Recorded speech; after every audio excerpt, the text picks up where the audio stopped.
The human rights, it's an oxymoron, the UN Human Rights Council, but I'll use it just the same. The Council's biased treatment of Israel is only one manifestation of the return of one of the world's oldest prejudices. We hear mobs today in Europe call for the gassing of Jews.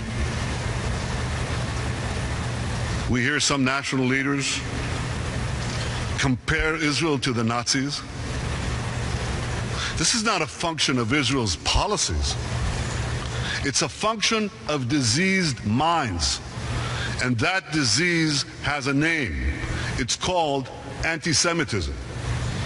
It is now spreading in polite society, where it masquerades as legitimate criticism of Israel. For centuries, the Jewish people have been demonized with blood libels and charges of deicide. Today, the Jewish state is demonized with the apartheid libel and charges of genocide. Genocide. In what moral universe does genocide include warning the enemy's civilian population to get out of harm's way, or ensuring that they receive tons of humanitarian aid each day, even as thousands of rockets are being fired at us, or setting up a field hospital to aid their wounded? Well, I suppose it's the same moral universe where a man who wrote a dissertation of lies about the Holocaust and who insists on a Palestine free of Jews, Judenrein, can stand at this podium and shamelessly accuse Israel of genocide and ethnic cleansing. In the past, outrageous lies against the Jews were the precursors to the wholesale slaughter of our people. But no more. Today, we, the Jewish people, have the power to defend ourselves. We will defend ourselves against our enemies on the battlefield. We will expose their lies against us in the court of public opinion. Israel will continue to stand proud and unbowed.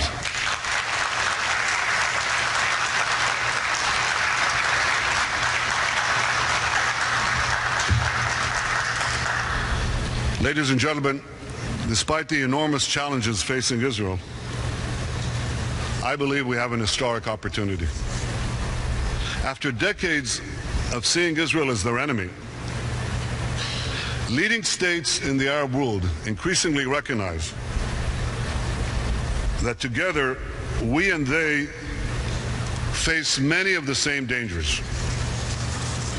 And principally, this means a nuclear-armed Iran and militant Islamist movements gaining ground in the Sunni world.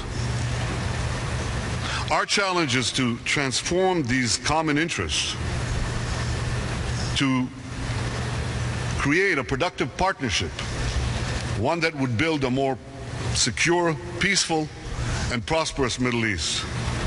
Together we can strengthen regional security, we can advance projects in water, in agriculture, in transportation, in health, and energy, in so many fields. I believe the partnership between us can also help facilitate peace between Israel and the Palestinians. Now, many have long assumed that an Israeli-Palestinian peace can help facilitate a broader rapprochement between Israel and the Arab world. But these days, I think it may work the other way around. Namely, that a broader rapprochement between Israel and the Arab world may help facilitate an Israeli-Palestinian peace. And therefore, to achieve that peace, we must look not only to Jerusalem and Ramallah, but also to Cairo, to Amman, Abu Dhabi, Riyadh, and elsewhere. I believe peace can be realized with the active involvement of Arab countries, those that are willing to provide political, material, and other indispensable support. I'm ready to make a historic compromise, not because Israel occupies a foreign land, The people of Israel are not occupiers in the land of Israel. History, archaeology, and common sense all make clear that we have had a singular attachment to this land for over 3,000 years.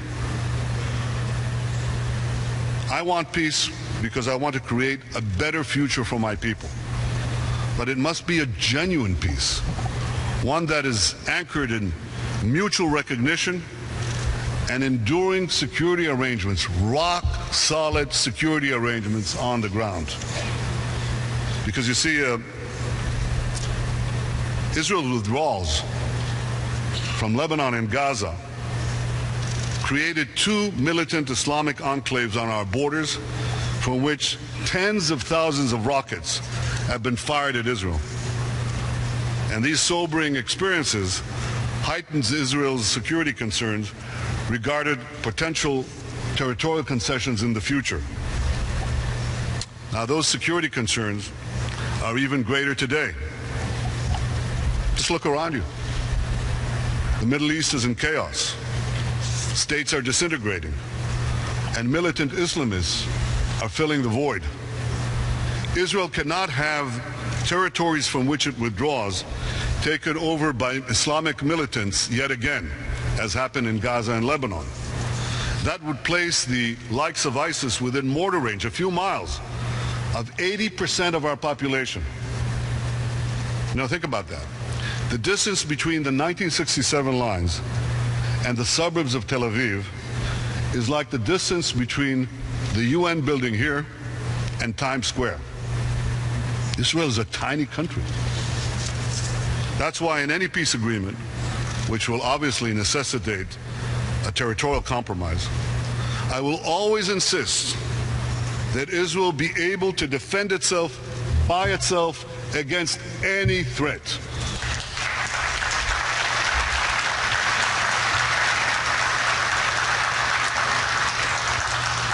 And yet, despite everything that has happened, some still don't take Israel's security concerns seriously. But I do, and I always will. Because as Prime Minister of Israel, I'm entrusted with the awesome responsibility of ensuring the future of the Jewish people and the future of the Jewish state. And no matter what pressure is brought to bear, I will never waver in fulfilling that responsibility.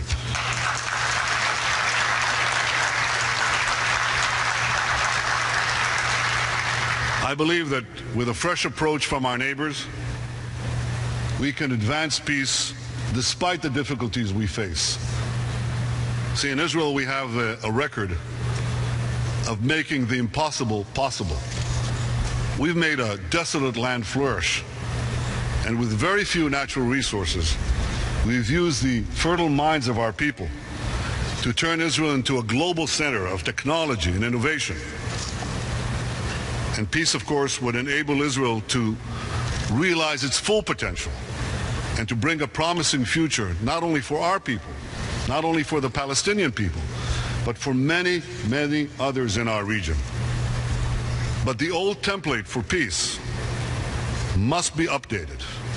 It must take into account new realities and new roles and responsibilities for our Arab neighbors. Ladies and gentlemen, there is a new Middle East.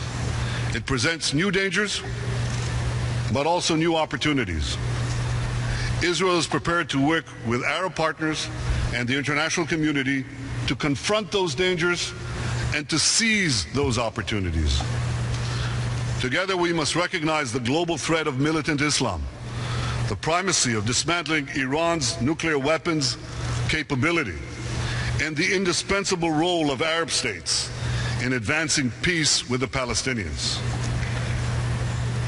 All this may fly in the face of conventional wisdom, but it's the truth. And the truth must always be spoken, especially here in the United Nations.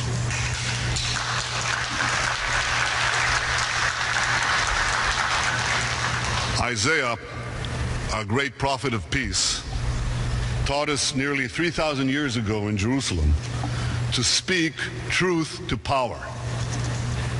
למען ציון לא אחשה, ולמען ירושלים לא אשקוט, עד יצא כנוגה צדקה, וישועתה כלפיד יבער. For the sake of Zion, I will not be silent. For the sake of Jerusalem, I will not be still, until her justice shines bright and her salvation glows like a flaming torch. Ladies and gentlemen, let us light a torch of truth and justice to safeguard our common future. Thank you.